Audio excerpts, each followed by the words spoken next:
tunjukkan saja kepada publik sebagaimana yang disampaikan oleh Pak JK.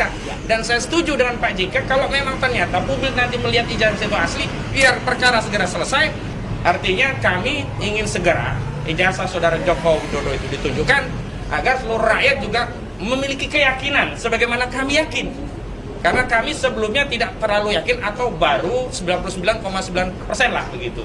Tetapi ketika kita bisa mengakses langsung ijazah, ya ini sama persis yang kami lihat saat gelar perkara khusus.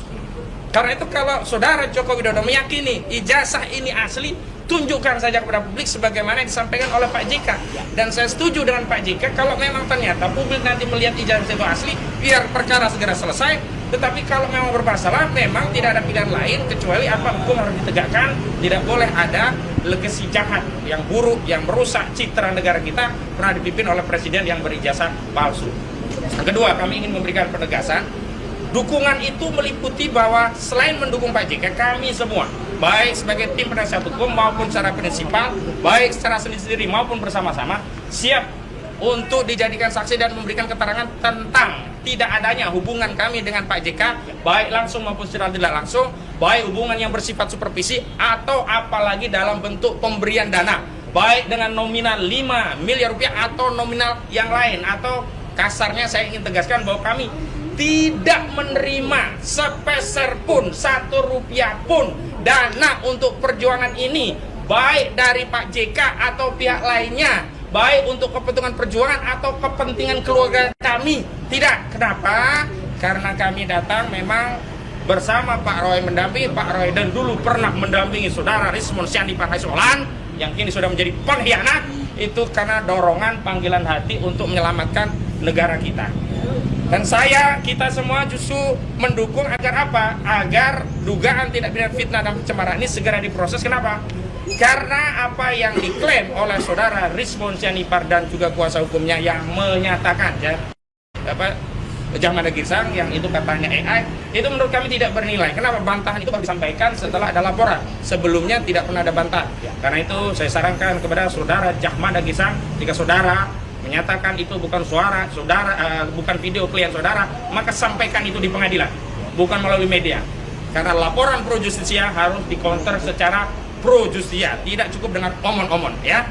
Dan berikutnya, kami hari ini juga ingin menegaskan bahwa apa yang terjadi hari ini semakin mengokohkan, meneguhkan, meyakinkan bahwa ijazah ini bermasalah.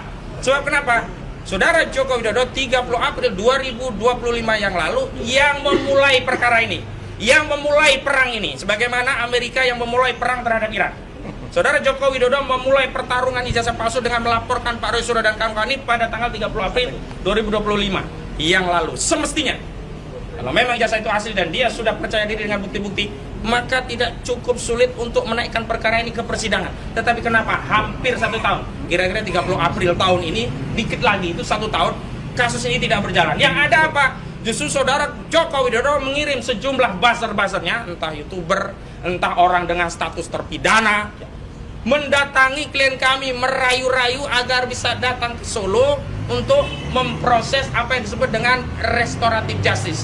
Dan kami menduga motifnya adalah agar Jokowi cari aman, tidak perlu melanjutkan kasus dengan ada restoratif justice, terjadi perdamaian, kasus dicabut sehingga Jokowi tidak kehilangan ya kesempatan untuk dipermalukan dirinya dan ijazahnya di persidangan. Nah, ini cara-cara menghindari, ini cara-cara tengik licik ya, saya tegaskan begitu. Kenapa?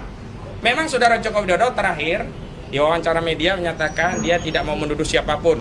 Kalau dulu sudah ada Pak SBY Demokrat, begitu dilaporkan hilang. Nah sekarang disuruh lagi, ada Habib Rizik disebutkan, termasuk ada Pak JK. Begitu Pak JK ini lapor, nggak tahu akan hilang atau tidak.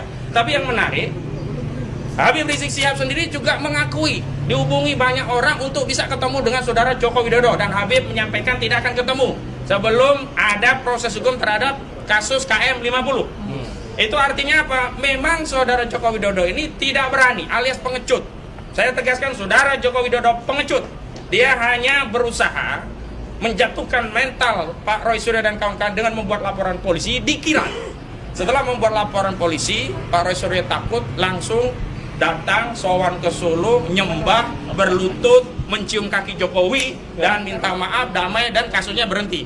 Dan dengan perdamaian itu seolah oh ini sudah selesai, damai. Ijazahnya asli ya, Pak Roy sudah ngakui. Tapi ternyata tidak.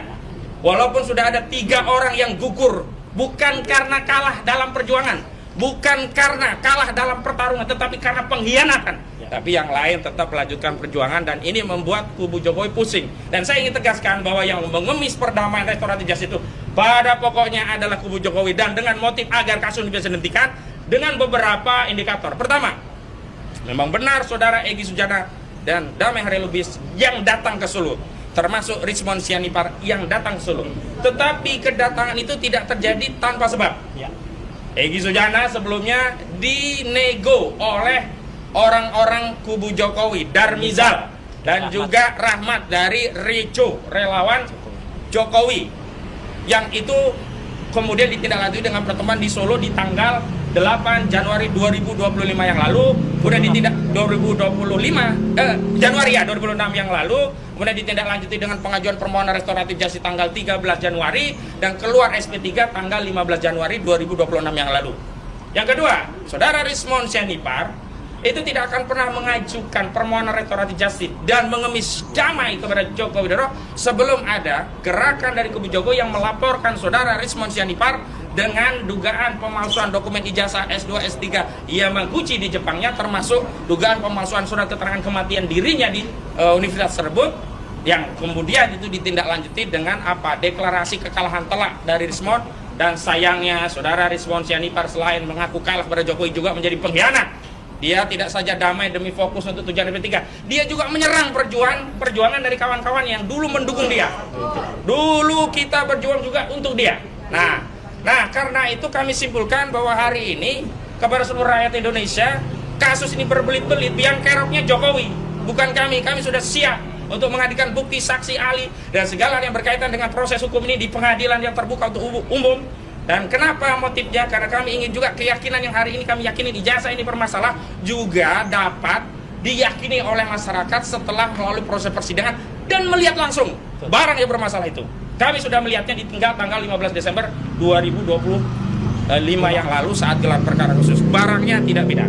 Dan terakhir, kami minta kepada seluruh rakyat untuk tetap bersabar. Yuk kita dukung Pak JK. Dan apa yang diserukan oleh Pak JK agar saudara Joko Widodo menunjukkan ijazah konon asli miliknya, agar apa? Polemik ini bisa segera selesai. Kalau dia benar, maka Roy Suryo biar menanggung konsekuensi hukum. Kalau dia salah, biar dia segera dipenjara. Kenapa?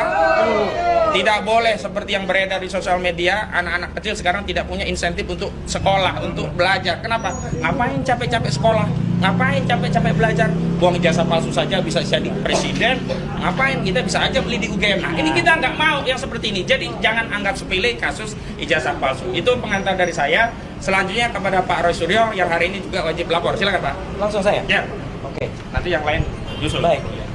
Baik, Assalamualaikum warahmatullahi wabarakatuh. Waalaikumsalam. Ya, saya berdiri di sini bersama dengan teman seperjuangan saya, ya, Bu Kurnia Triyohani, dan juga salam dari Pak Rizal Fadila, salam dari Mas Rustam Effendi, yang kami satu grup pembela, yaitu TAKA, itu mengaturkan salam juga dan selamat Hari Raya untuk teman-teman semua yang belum sempat ketemu langsung, ya.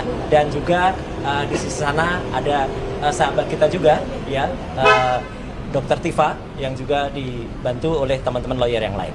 Artinya gini, tadi yang disampaikan oleh Pak Ustadz Kosinudin dan teman-teman lawyer yang luar biasa di sini adalah pernah juga dituliskan oleh Mas Lukas Luarso. Nah, kayak gini nih, ya. Kalau dulu hanya 2, kalau sekarang 3. 3 tuyul beda nasib. Ya lah. Yang 2 tuyulnya sudah riang gembira. Karena udah dapat SP3 itu ya? Yang 1 gigit jari. Oh. Ya. Lah itu karena belum sampai dengan saat press conference ini belum ada SP3, ya. Dan itu memang sudah pantas untuk diterimanya. Karena apa? Pengkhianatan yang dilakukannya itu luar biasa menyakiti kami semuanya. Ya, luar biasa menyakiti, apalagi teman-teman lawyer ini semuanya. Yang dengan segala daya, segala upaya pro bono, bahkan mereka ini terus terang saja saya katakan tanpa rasa malu saya. Mereka itulah yang justru mengeluarkan tidak hanya usaha, tapi juga dengan dana untuk juga kemudian datang ke sini bersama-sama, kita makan di kantin bersama-sama, kita sholat bersama di masjid Polda, dan juga kita terus bersamai tiap hari, tiap malam dan lain sebagainya. Makanya saya singkat saja ya, tadi yang disampaikan oleh Mas Ustadz Kosinudin sebagai koordinator tim non litigasi kami bersama dengan Pak Petrus Celestinus koordinator litigasi adalah kami mendukung penuh ya upaya pelaporan dari Bapak Wakil Presiden kita yang ke-10 dan ke-12 yaitu Bapak Muhammad Yusuf Kalla untuk melakukan laporan, dan kemarin sudah diterima dengan di Bareskrim dengan STTL nomor 135/5/Bareskrim 2026. 135 ya STTL-nya ya LP ya, sudah jadi LP ya. Bahkan memang sehari sebelumnya memang ada upaya ya untuk juga mengadukan para termul ya. Memang kemarin yang sudah tertulis dalam LP adalah nama Rismon Hasiolan Sianipar ya. Adapun tadi dikatakan, ini mohon maaf nih saya katakan sedikit ya sebagai referensi. Adapun kemudian dikatakan itu kan hanya AI ya. Yang memastikan itu artificial intelligence atau tidak, itu biar nanti penyidik. Ya, tidak boleh kita kemudian memastikan itu AI atau tidak.